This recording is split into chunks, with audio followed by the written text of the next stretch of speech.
जिन्होंने देश के लिए अपने सर्वस्व को न्यौछावर कर दिया, ऐसे अमर सपूतों को आज नमन करने का दिवस है। आज के इस पावन दिवस पर हम सभी उन अमर सपूतों को नमन करते, भावभीनी श्रद्धांजलि अर्पित करते। साथ ही देश जिस प्रकार से आगे बढ़ रहा है, चाहे वो कृषि के क्षेत्र में हो, चाहे वो अध्ययन के क्षेत्र में हो, चाहे वो नई नई टेक्नोलॉजी के क्षेत्र में हो, चाहे आर्थिक क्षेत्र में हो, उसी में हमारा ये वृंदावन सेवा संस्थान एक सुंदर प्रकल्प लेकर के आगे बढ़ने का कार्य कर रहा है।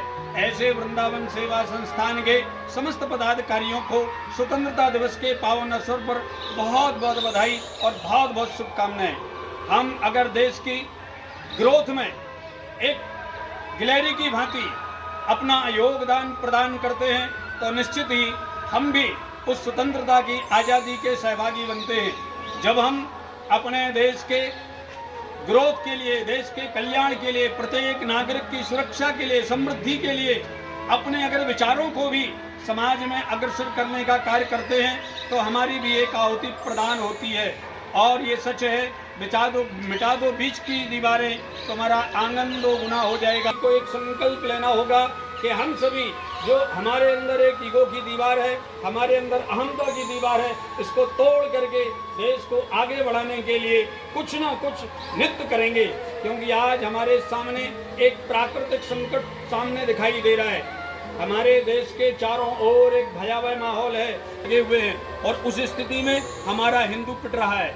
हम सभी उन हिंदुओं के लिए भी एकत्रित होकर के एक आवाज उठाते हैं इस स्वतंत्रता की आज़ादी के दिवस पर कि हमारे हिंदू के, चाहे वो किसी भी देश में हो, हम उसके साथ खड़े हैं। चाहे वो किसी भी जाति का हो, चाहे वो किसी भी राज्य का हो, हम उसके साथ खड़े हैं। हम किसी भी हिंदू का बाल बांका नहीं होने देंगे। हमारी सरकार निश्चित ही प्रयत्न कर रही है, परंतु हर देश में रहने वाला हिंदू अगर वहाँ कुछ होता है तो तुरंत उसके अंदर एक आशा की किरण जगती है कि भारत हमारा सहयोग करेगा और वो भाग करके भारत में आता है, क्योंकि उसको पता है कि भारत में हम सुरक्षित हैं, भारत में हम संरक्षित हैं।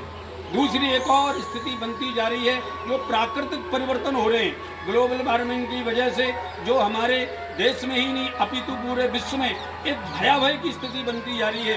कहीं पर बहुत ज़्यादा वृष्टि है तो कहीं पर वृष्टि नहीं है, कहीं पर बहुत ज़्यादा सर्दी है तो कहीं पर सर्दी समाप्त होती चली जा रही है। इसके लिए प्राकृतिक संरक्षण और संवर्धन के लिए भी हमको संकल्पित होकर के आगे बढ़ना होगा। हमारे ब्रजमंडल में भी देखा गया, जब हम 1996 में वृंदावन आए और वृंदावन की उस समय की स्थिति और आज की स्थिति में बहुत बड़ा परिवर्तन देखा गया। उस समय वृक्षावली, उस समय पवित्रता, उस समय प्रदूषण नाम की चीज नहीं थी। वृक्षावली बहुत सुंदर थी, सघन थी और वायुमंडल बड़ा पवित्र था। लेकिन आज चारों तरफ डेवलपमेंट हो रहा है, बहुत अच्छी बात है, लेकिन हमारे वृक्षों को काटा जा रहा है। हमारी जो प्राकृतिक धरोहर है उस धरोहर को नष्ट किया जा रहा है। हमारी यमुना जी प्रदूषित हो चुकी हैं और तो क्या कहें, वृंदावन में जहाँ पर आनंद से सुबह जब घूमने जाते तो ऊर्जान्वित होकर के वापस आते थे, वहाँ पर सुबह सुबह भी आपके